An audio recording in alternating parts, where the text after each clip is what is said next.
الحمد لله رب العالمين والصلاة والسلام على نبينا محمد وعلى آله وأصحابه أجمعين أما بعد.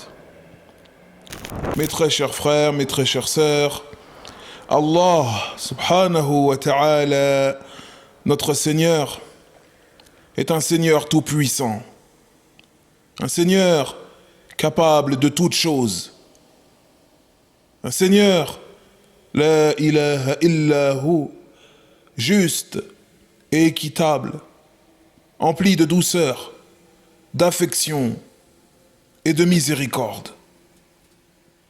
Il ne repousse jamais celui ou celle qui accourt vers lui, ni ne rejette ou n'abandonne celui ou celle qui se réfugie auprès de lui. Il ne refoule jamais le pécheur fautif qui revient vers lui. Néanmoins, son châtiment est terrible envers ceux qui lui tournent le dos, ceux qui négligent son rappel, jetant contre le mur ses ordres et ses commandements divins. C'est pour cela qu'il nous met en garde contre cela dans le noble Coran en nous disant وَلَا تَكُونُوا كَالَّذِينَ نَسُوا اللَّهَ فَأَنْسَاهُمْ أَنفُسَهُمْ أُولَئِكَ هُمُ الْفَاسِقُونَ. Il nous dit dans la sourate Al-Hashr, verset 19, et ne soyez pas comme ceux qui ont oublié Allah. Allah leur a fait oublier leur propre personne. Ceux-là sont les grands désobéissants. Nasullah فأنساهم أنفسهم أي أنساهم حظوظ أنفسهم من الخيرات التي تنجيهم من عذاب يوم القيامة. Ils ont oublié Allah.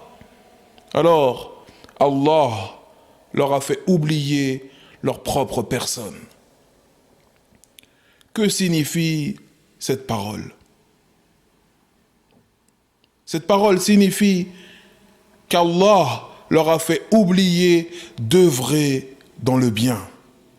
Ils ont oublié Allah, alors comme juste rétribution de leurs actes mauvais, Allah leur a fait oublier d'œuvrer dans le bien, de multiplier les bonnes actions qui auraient été pour eux une source de délivrance au jour de la résurrection contre le châtiment de l'enfer.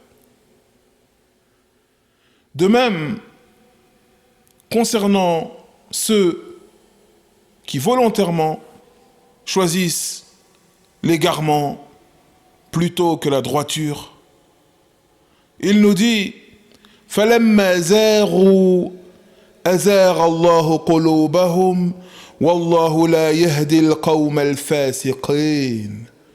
Il nous dit, dans le sens rapproché de sa parole divine, du verset 5 de la sourate As-Saff, et lorsqu'ils dévièrent, lorsqu'ils se détournèrent, lorsqu'ils choisirent l'égarement, Allah fit dévier leur cœur, et Allah ne guide pas les grands désobéissants. Mes très chers frères, mes très chères sœurs, parmi les choses qui entraînent l'individu sur les voies de l'égarement et de la perdition se trouve la multiplication des péchés, l'accumulation des transgressions et des désobéissances. Comme nous le dit le prophète Muhammad sallallahu alayhi wa sallam, إن المؤمن إذا أذنب ذنبا كانت نكتة سوداء في قلبه فإن تاب ونزع واستغفر صقل منها وإن زاد زادت حتى يغلف بها قلبه فذلك الران الذي ذكر الله في كتابه كلا بل ران على قلوبهم ما كانوا يكسبون. Il nous dit, sallallahu alayhi wa sallam, à chaque fois que le croyant commet un péché, un point noir vient se déposer sur son cœur. S'il se repent, cesse son péché et demande pardon à Allah, alors son cœur est purifié. Par contre, s'il continue ce péché, alors ce point noir grossit au fur et à mesure que les péchés se multiplient jusqu'à recouvrir son cœur totalement. Et c'est de cela dont Allah nous parle dans son noble livre lorsqu'il nous dit « Kalla bal rana ala qulubihim ma kanu yaksiboun » Pas du tout, mais un voile noir couvre leur cœur à cause de ce qu'ils ont fait. Sourate 83, verset 14. Et ce récit prophétique est authentique et il a été rapporté notamment par Al-Munziri dans son livre At-Targhib wa At-Tarhib. Et le grand savant, l'imam Ibn al-Qayyim, rahimahullah, a dit à ce sujet الذنوب إذا تكاثرت طبع على قلب صاحبها فكان من الغافلين.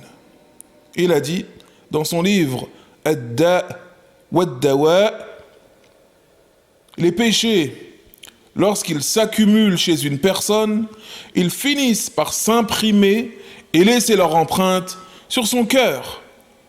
Et cette personne devient par la suite du nombre des insouciants. Et l'insouciant, c'est celui qui ne se soucie pas d'œuvrer dans le bien, celui qui ne se soucie pas de ses fautes et de ses péchés. Il s'en contrefiche.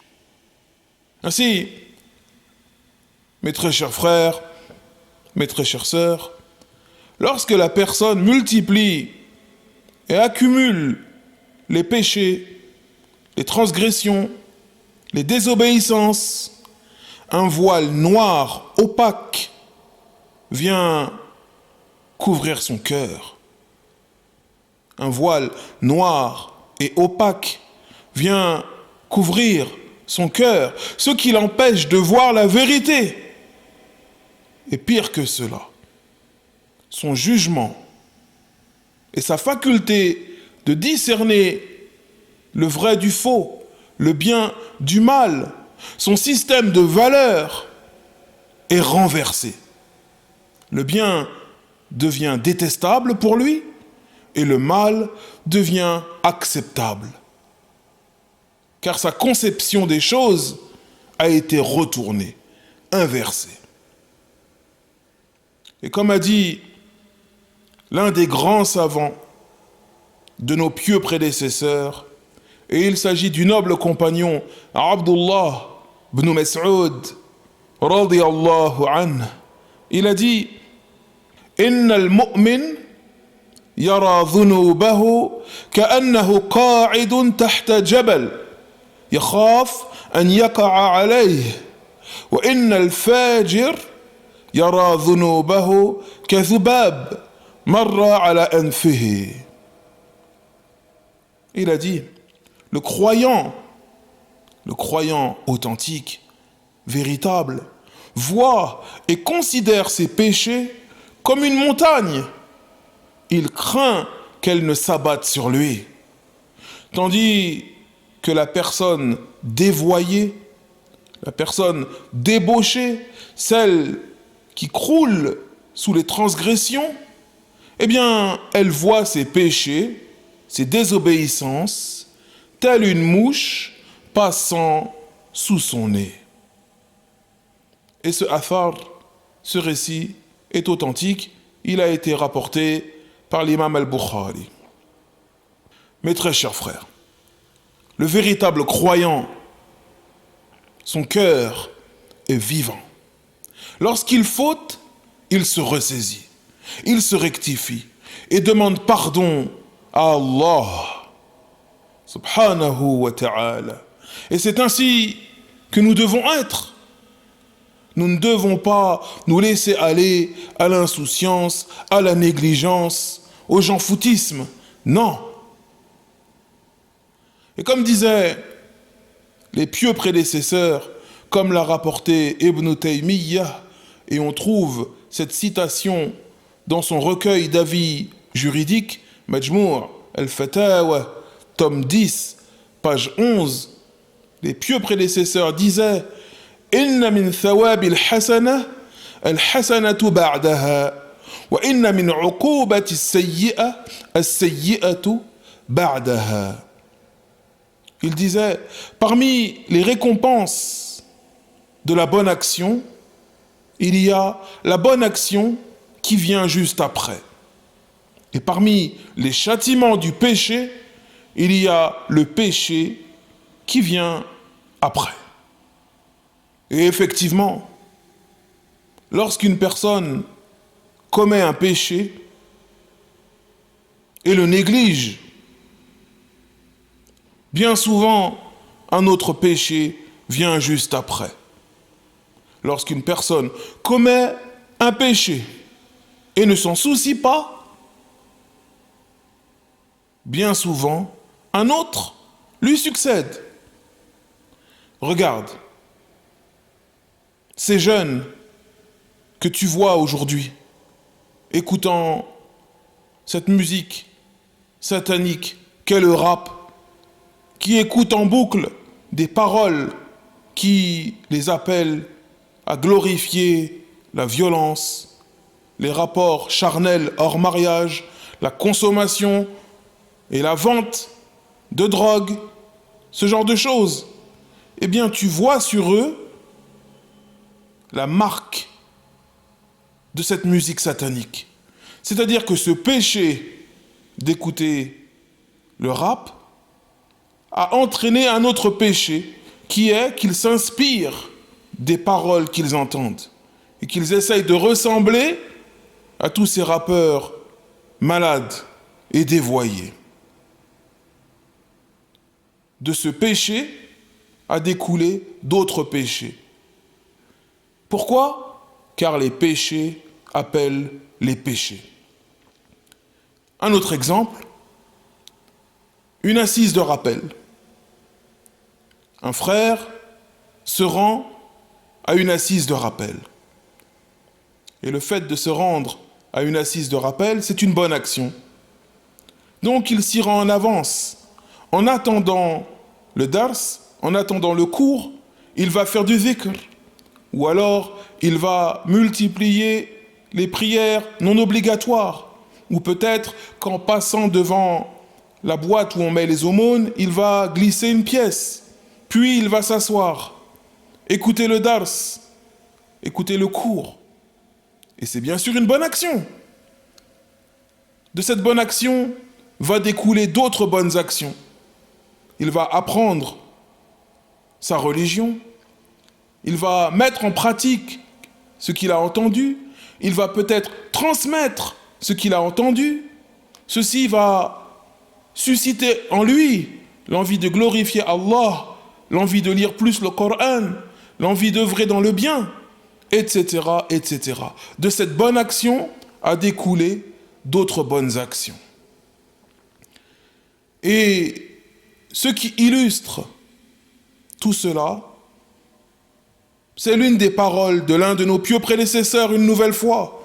Et il s'agit de Urwa ibn Zubayr, rahimahullah, qui était le petit-fils d'Abu Bakr as-Siddiq, radiyallahu anhu.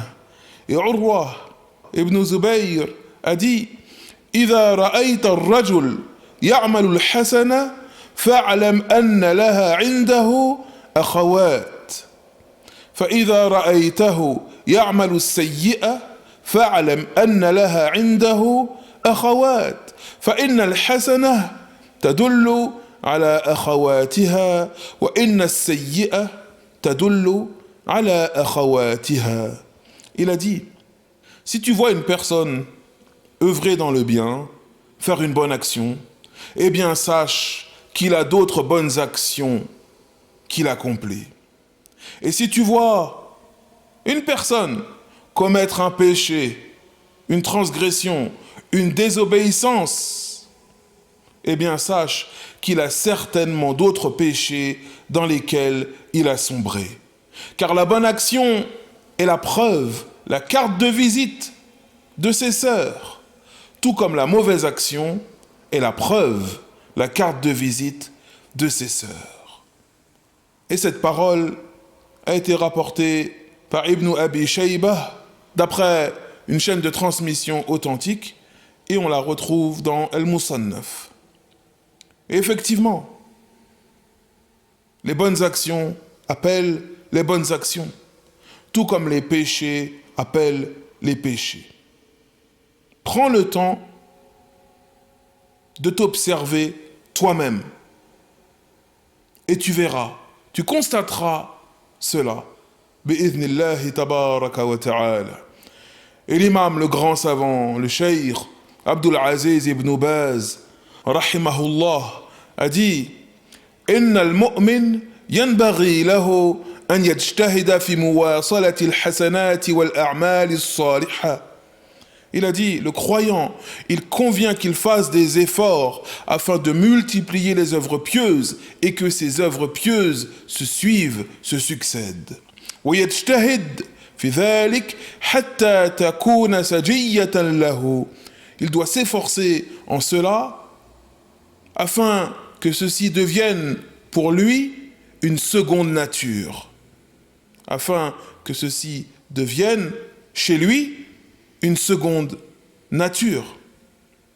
وإذا وقعت السيئة فليحذر أن يصلها بأخرى وليتوب وليبادر بالتوبة حتى لا تكون سيئة أخرى وسيئة ثالثة. Et il nous dit, et s'il tombe dans un péché, s'il commet une désobéissance, alors il doit prendre garde à ne pas faire suivre cette désobéissance par une autre. Au contraire de cela, il doit se repentir, se précipiter vers la tauba, demander pardon à Allah, afin que ce péché, que cette erreur dans laquelle il est tombé ne soit pas suivie d'une deuxième, puis d'une troisième, etc., etc. Puis il dit فَإِنَّ الشَّيْطَانَ يَجُرُّهُ إلى السيئة إذا فعل السيئة جره الشيطان إلى السيئة الأخرى. Il dit car le diable, eh bien il incite au péché. Et lorsqu'une personne tombe dans un péché, le diable l'incite à commettre après ce péché un autre péché. والملك يجره إلى الحسنة إذا فعل حسنة فالملائكة تجره إلى الحسنة الأخرى. Tandis que les anges, eh bien, ils incitent les croyants à œuvrer dans le bien. Lorsque la personne fait une bonne action, un acte de piété, eh bien l'ange l'incite à en faire un autre juste après. Il l'incite à multiplier les œuvres pieuses et à faire en sorte que ces œuvres pieuses se succèdent. Mes très chers frères, mes très chères sœurs, cette vie est courte, comme vous le savez déjà. Et nul parmi nous ne sait lorsqu'il rencontrera son Seigneur. Aussi, prenons garde à ne point faire partie des insouciants, des négligents. Comme nous dit Allah, وَلَا تَكُونُوا كَالَّذِينَ نَسُوا اللَّهَ. Et ne soyez pas comme ceux qui ont oublié Allah. فَأَنْسَاهُمْ أَنفُسَهُمْ أُولَئِكَ هُمُ الْفَاسِقُونَ. Allah leur a fait oublier leur propre personne. Ceux-là sont les grands désobéissants. Au contraire de cela, lorsqu'on œuvre dans le bien, efforçons-nous de faire suivre notre bonne action d'une autre bonne action. Et lorsque l'on tombe dans un péché, dans une transgression, eh bien, efforçons-nous de faire suivre cette erreur d'une bonne action qui va l'effacer.